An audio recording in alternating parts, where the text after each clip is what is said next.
ദോശമാവ് ബാലൻസ് ഉണ്ടായിരുന്നു കേട്ടോ. അപ്പൊ ഞാൻ അതിലേക്ക് കുറച്ച് തേങ്ങയും ചെറിയ ജീരകവും പഞ്ചസാരയൊക്കെ ഇട്ടിട്ട് തേങ്ങ അരച്ച് ചേർത്തതാണ് കേട്ടോ. അവിടെ നമുക്ക് ഇങ്ങനെ ഒരു പാത്രത്തിലേക്ക് ഒഴിച്ചു കൊടുക്കാം. ചൂടായിട്ടുണ്ടെങ്കിൽ ഞാൻ കുഞ്ഞു കുഞ്ഞു പരിപ്പ് വടയാണ് കേട്ടോ. ഇതാ കുഞ്ഞു കുഞ്ഞു പരിപ്പ് വടയാണ് ഇപ്രാവശ്യം ഉണ്ടാക്കുന്നത്. കാരണം എന്താ വെച്ചാല് കുറച്ചുണ്ടായിരുന്നുള്ളൂ മാവ് കേട്ടോ, പരിപ്പ് കുറച്ചുണ്ടായിട്ടുള്ളൂ. അപ്പം വലുതുണ്ടാക്കുകയാണെന്നുണ്ടെങ്കിൽ തികയൂല. അപ്പൊ ഇവരെ പറ്റിക്കാൻ വേണ്ടിയിട്ട് പരിപ്പ് വട ഇവിടെ ഓരോന്നായിട്ട് ഞാൻ കോരി എടുക്കുന്നുണ്ട് കേട്ടോ. അടുത്തത് നമുക്ക് ഇട്ട് കൊടുക്കാം. കുറച്ചും കൂടി ഇടാനുണ്ട് കേട്ടോ. ചൂടായ എണ്ണയിലേക്ക് ഞാനിങ്ങനെ പരത്തി വെച്ചേക്കാണ് കേട്ടോ.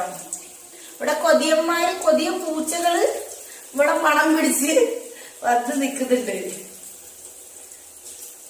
ഇപ്പൊ കഴിക്കും, പിന്നെ അച്ചക്കുട്ടി വന്നിട്ട് വീണ്ടും കഴിക്കും. അതുപോലെ നമ്മളെ വട്ടയപ്പം ഇവിടെ നല്ല രീതിയിൽ പൊന്തി വന്നിട്ടുണ്ട്. അപ്പൊ ഇന്ന് ചായക്ക് പരിപ്പുവടയും വട്ടയപ്പമാണ് കേട്ടോ. അപ്പൊ നമുക്ക് ചായയും കൂടി വെച്ചിട്ട് കഴിക്കാൻ പോവാം.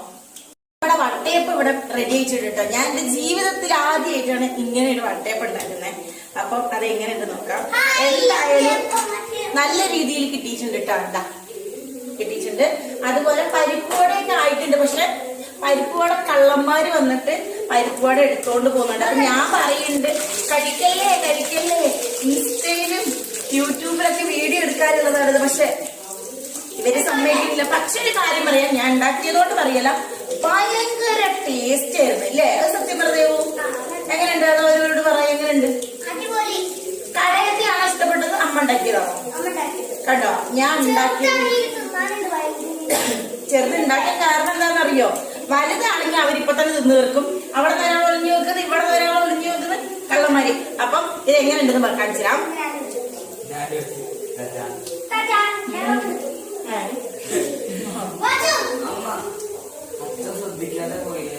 പാവം